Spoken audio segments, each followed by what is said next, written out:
Friends ఈ వీడియోలో హాల్లో ఒక టీవీ కబోర్డ్ అయితే ఫిట్ చేస్తున్నాము. అయితే ఫ్రెండ్స్ ఈ కబోర్డ్ డిజైన్ వచ్చేసి చాలా సింపుల్గా అయితే ఉంటుంది ఫ్రెండ్స్. అంతేకాకుండా ఈ కబోర్డ్ వచ్చేసి ఫిట్టింగ్ దగ్గర నుంచి ఫినిషింగ్ వరకు కూడా మీరు క్లియర్గా అయితే చూడొచ్చు ఫ్రెండ్స్. అయితే ఈ కబోర్డ్ వచ్చేసి బాటంలో 1 ఫీట్ అయితే తీసుకోవడం అయితే జరిగింది. అలాగే ఈ 2 స్టెప్స్ పైన 8 ఇంచెస్ అయితే తీసుకోవడం అయితే జరిగింది. టోటల్గా ఈ కబోర్డ్ అయితే డిజైన్ అయితే సింపుల్గా అయితే ఉంటుంది ఫ్రెండ్స్. అయితే ఈ వీడియో అయితే మీరు ఎండ్ వరకు అయితే చూడండి ఫ్రెండ్స్. ఈ కబోర్డ్ కనుక మీకు నచ్చితే కామెంట్ చేయండి. అలాగే మన ఛానల్ అయితే లైక్ చేసి సబ్స్క్రైబ్ అయితే చేసుకోండి.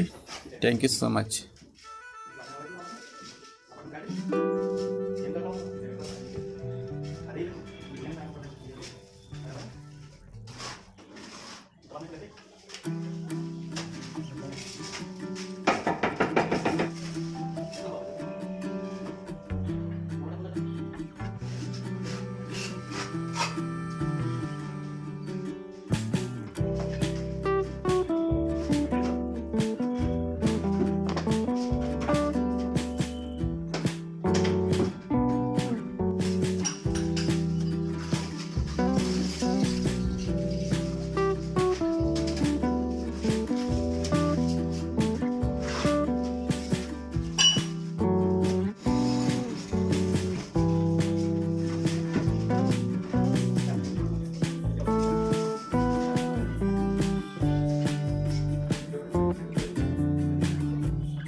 Mira, ya cuando le digo,